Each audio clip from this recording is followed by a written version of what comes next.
This is Mark Goldberg from Mark Vlogs Watches, and I've got terrible news. The entire watch industry is basically going to implode and disappear, and I'm really pretty sure that that's what's going to happen. Now, I don't think that this is going to be like the crash of the stock market in October of 1929. I don't think it's going to be a sudden event.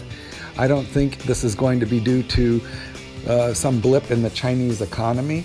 I think that what's going to happen to the watch industry is going to be connected much more deeply to societal trends and technology. So let's have a look at some watches while we talk about the eventual demise of an industry that many of us absolutely adore and love, which is to say the industrial art of horology.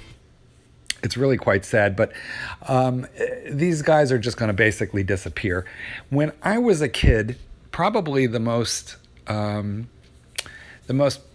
typical form of entertainment when I was young, I'm 58 years old for reference, the most typical form of entertainment back in the day for us when we were children, my generation, was AM radio. Now, I am pretty sure that nobody under the age of 70 today even owns an AM radio. But AM radio was the shiznit. That was the thing. And in fact, we liked them so much that we carried them around. That became popular in the 60s when they invented the transistor radio. So it was a smaller battery-operated AM portable radio with an antenna that you could take to the beach.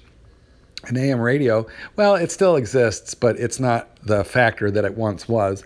AM radio eventually turned into FM radio, and FM radio, it also still exists, but it's not really delivering music in the same way that it once was, because what has become far more potent now is satellite radio, and even stronger than that now is streaming music through every sort of imaginable app that you could possibly think of. And that brings me to compare the wristwatches to the music industry. I mean, the music industry has lost an enormous amount of its value. The economy of music has really dipped. Think about it. Back in the day, for generations of people, music was pressed onto vinyl records, and the vinyl records were played on Victrolas and then eventually on record players. So those are completely gone, and not too many people have them anymore. Now they're clunky, they're bulky, and you find some audiophiles who collect them. Just like you're going to find in another 100 years, 50 years, you'll find some horologists who will collect watches, but not too many people are going to do it. The vinyl records gave way eventually to cassette tapes, and those eventually gave way to CDs, and now even those are gone. And it's not just that the technology is so much gone. Oh, and I skipped a whole generation of things called the 8-track cassette. And if you don't know what that is, just Google 8-track cassette. That was a thing for like 10 years.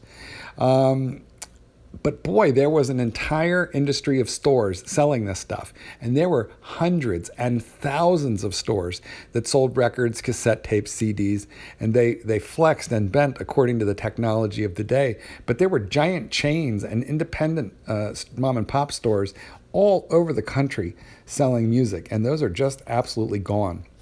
The complete decimation of an industry. So if you think it can't happen to watches, look at music. And other forms of entertainment, too, have gone that same route. For quite a long time, there was the VCR. And then around that whole industry grew up Blockbuster and all the other various rental agencies of movies. And once the VCR began to dip, then the DVD came along.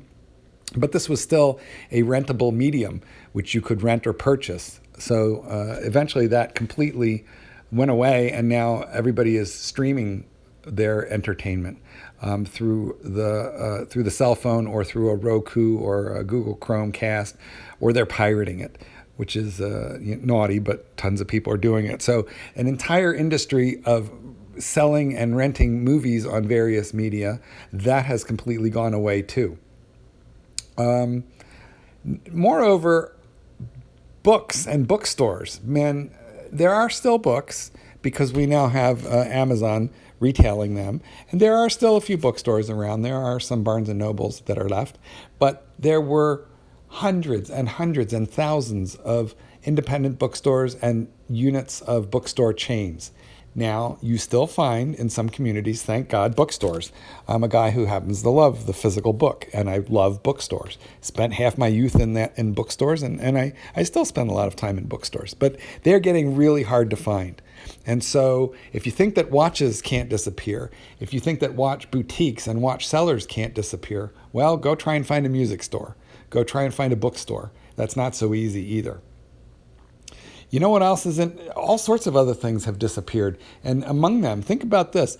Travel agents. You know, depending on how old you are, you may have no idea what the hell I'm even talking about right now.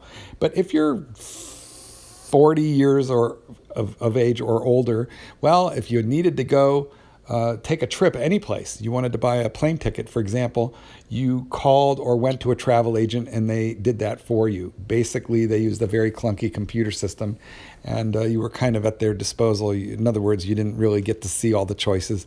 They just read you a few off and you picked one. But today, everybody is his own travel agent. Well, there were hundreds of thousands of travel agents in the United States and Canada and all throughout North America and really all over the world.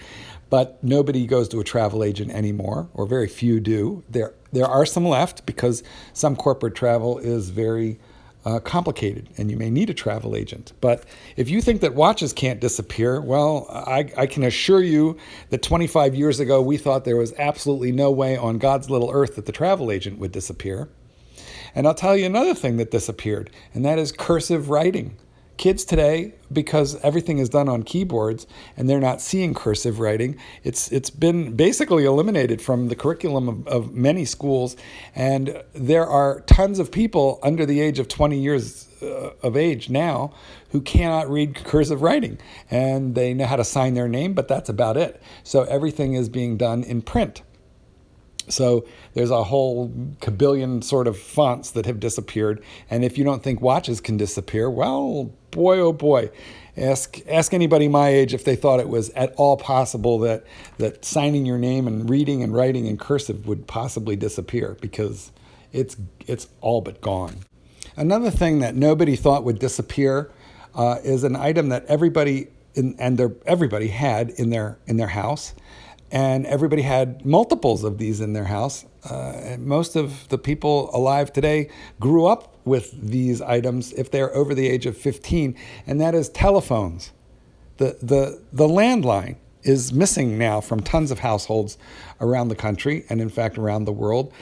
I don't have a landline anymore, and my house is covered in phone jacks, like empty phone jacks.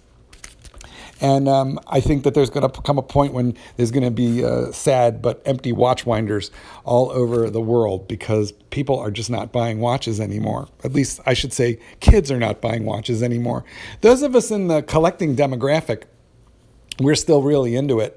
But honestly, guys, we're a dying breed.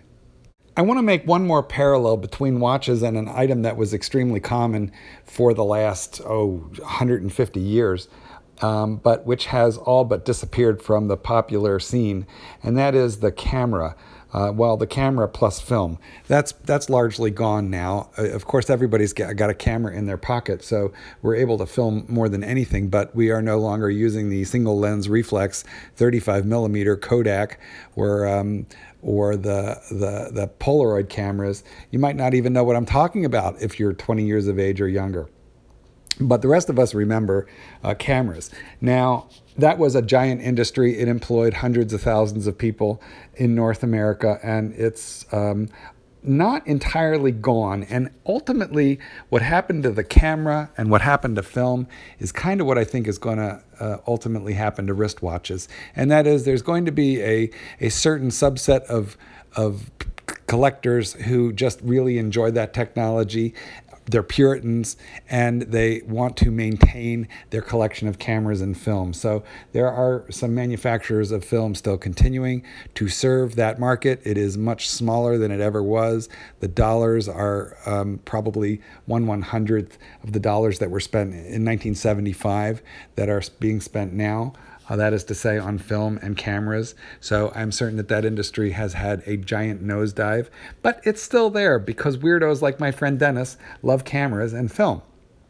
And that brings me to something that Dennis said when we were discussing this whole issue. And he had a good point, which is good. When wristwatch collecting and usage dies, there will be more good deals for the rest of us. So that probably is the bright spot. You know, a 2011 study, so this is already a 5-year-old study, it found that 60% of people in the age bracket between 16 and 34 years old used a cell phone as their primary timepiece. Now, some of them had watches, but often didn't even wear them. And the people who did have watches, a lot of them had quartz watches. And of that population, tons of their watches had dead batteries and had been sitting in a drawer for months. So, of course, the cell phone, which has replaced basically the book, the map, the travel agent, quickly replacing the movie theater. It's almost replacing the laptop. I barely use my laptop anymore. I use my cell phone for everything. It replaced the camera, the calendar, the landline. It's replacing everything, and obviously it's in the midst of replacing the watch. Now, wristwatches are still beautiful. I think they're going to remain collectible for quite some time, but the giant luxury watch industry, I think it has to ultimately die, or it has to capture the minds, the hearts, and the pocketbooks of young people, and it has to figure out how to do that right now. The smartwatch, well, that is gaining traction. It's small. It's a very small market. That's why I haven't really addressed it too much in this video, but the smartwatch is a very small market compared to cell phones. I think the cell phone as a timepiece represents a greater threat to the wristwatch, the traditional wristwatch industry, than does the smartwatch. But of course, that could change as soon as the technology gets better. So ultimately, the wristwatch industry is going to have to do some sort of major outreach to help young people appreciate this form of technology. It's 500-year-old technology, but it's really, really cool. So either kids are going to start liking it, or it's going to become like the camera. Your grandfather has one, but you don't.